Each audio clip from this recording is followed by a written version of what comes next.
Can you still subsistence hunt in the United States? And what are the best states to do it? Well, today we're going to find out. So buckle up. Hi everybody, welcome back to LocaCarnivore. Glad you could make it and be with us. Today we're talking about subsistence hunting. And we're going to explore a couple things. First of all, we're going to explore what is subsistence hunting and what I like to call semi-subsistence hunting. And then we're going to explore the positives and the negatives, the pros and the cons, if you will. And then we'll talk to you about where are the best places to still do that, if you can, here in the United States. So stay with us through the entire video. And while you're at it, don't forget to give us a big thumbs up, like the video, it really helps the channel. Subscribe, we want you on the LocaCarnivore team, and ring that bell so you get notified of every video we come out with. Alrighty, let's dive right into it. First thing, let's define our terms. What is subsistence as it relates, and then what is subsistence as it relates to hunting? First of all, subsistence is defined by Webster's as real being, existence. The condition of remaining in existence, continuation, persistence. B, an essential characteristic, quality of something that exists. And C, the character possessed by whatever is logically conceivable. 2, means of subsisting, such as the minimum as of food and shelter necessary for supporting life, and a source or means of obtaining the necessities of life. And it's that second definition that we're concerned with, is obtaining the necessities or the means of life. And we're going to not worry about shelter and all that because, we just figured you've got a roof over your head of some variety. We're going to talk about hunting to feed yourself, to subsist. And I divide this into two distinct categories. First is actual subsistence hunting, wherein that is your sole source of maintaining your life, your food supply. You get it, everything you get is coming from the environment around you, whether you're growing it or in this case hunting it, fishing, things like that. We're going to talk specifically more about hunting though, as opposed to fishing and those sorts of other subsistence and gathering, which are other subsistence activities. Then the other area is what I call semi-subsistence. And that's what I do personally. I've been a semi-subsistence hunter for close to 20 years now. Semi-subsistence hunters could be defined as people who get 50% or better of their protein, their meat if you will, from hunting and from the environment around them. Now the reason I make that distinction is there is an actual legal classification of hunter called subsistence hunter in Alaska. And it's a very convoluted system for how to get the permits and all that and how to qualify and everything. But it does exist. Anywhere else in the lower 48, the rest of the United States, you are not going to be able to really pull this off as a legal entity. But if you look at rules and regulations and how seasons go and everything, if you're clever about it and know how to work the system, you will be able to hunt pretty much year-round, at least hunt something. And everybody always, they focus on big game hunting, particularly deer hunting. Oh, you deer hunters, you know who I'm talking about. You know who you are. That's like the only thing that hunting is, and that's not true. I mean, there's all sorts of things for hunting, small game, birds, whether they're waterfowl, upland, whatever. All sorts of means of hunting and sustaining your life through that. Speaking of subsistence and sustaining, how about helping us sustain the channel here and what we do for you folks? We've got a Patreon. Please contribute to that. Links in the description. Go over to our website, LocaCarnivore.com. Links down there again. Go to the store that we have off that site. Get some merchandise. We'd appreciate your support on that area too. So you want to be a subsistence hunter or a semi-subsistence hunter. Well, what are the ups and the downs of that? What are the pros and the cons? On the plus side of the ledger, I think there's some really big positives about being a subsistence or semi-subsistence hunter. And the first one would be just the quality of food that you are going to get. You can, forget about all the GMO and, is it organic or whatever. Everything out there in the environment is basically going to be organic as far as, animal protein. It's already organic, axiomatically, by definition, it's organic. It is as pure as you're going to get a food, basically. Another big advantage of being a subsistence or semi-subsistence hunter, you're going to be in shape. It will keep you in shape because you're going to have to be out there on a very regular basis in the environment, out in the wild, walking around, climbing, whatever you're doing, and in order to find game. And so that's it's a very physically demanding activity, and you will get in shape and stay in shape if you do this on a regular basis. A third big advantage of this activity is independence. You are going to, by being a subsistence or semi-subsistence hunter, you are going to take yourself out of the retail cycle and the food cycle that is out there. You will be getting yourself away from, again, this goes back to the food quality, but you're going to be getting yourself away from ultra-processed and highly processed foods. You're just not going to have to be buying all these products. You're going to get that independence. Plus, you're going to have the ability of supplying your own food when you need it and not relying on a distribution system to get the food to you. So I think that's a big plus. And you're not going to be basically a slave to the food distribution system and corporate farming and things like that. And I would say the fourth advantage of being a subsistence or semi-subsistence hunter is the fact it's more economical, generally speaking. Yeah, you got to kind of look at, do you have to, drive to you're going to use fuel or whatever to get to your hunting areas and stuff like that, or can you just hunt basically out of your, your own back door and go out in whatever you're going to, into the environment and do your job that way. But overall, it's a lot less, even if you, and yeah, there's a lot of equipment you might need up front, things like that, but you don't have to get too crazy with this, but you have to have good clothes, gun, bow, things like that.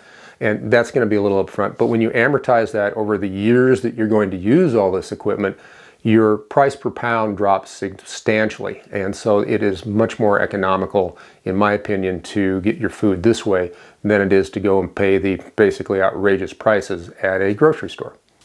And you know what else is worthwhile? That's commenting on our videos. We'd love to hear from you. Please go down in the comments. Let us know what you think. Are you a subsistence hunter? Have you thought about doing it? Where do you do it? Tell us your story. So let's look at the downsides.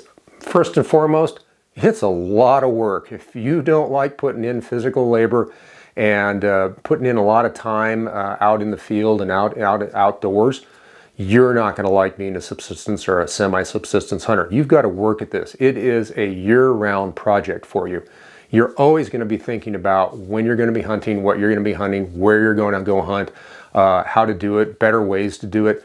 So it takes up a lot of time. So if you don't have that kind of time, now that's not to say you can't do the semi-subsistence thing while working a regular job. I did it while working a regular job all the time, and I would generally just do it in my spare time. But even that was consuming all that. So it kind of takes you away if you've got other activities you want to pay attention to or whatever.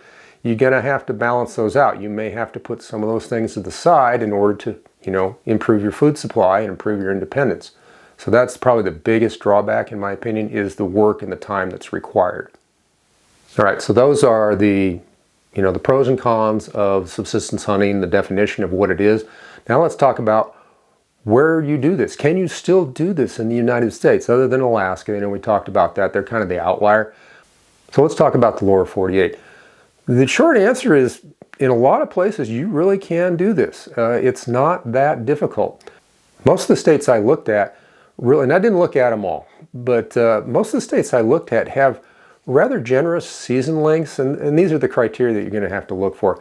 You want to look for, the length of the seasons, especially when it comes to big game, because let's face it, you're going to put more meat in your freezer with big game hunting than anything else. I mean, small game is nice and it kind of fills out the menu and stuff like that and everything, but your big, meat for the year is going to go in the freezer from big game hunt, whether it's deer or elk or moose, antelope, whatever it might be.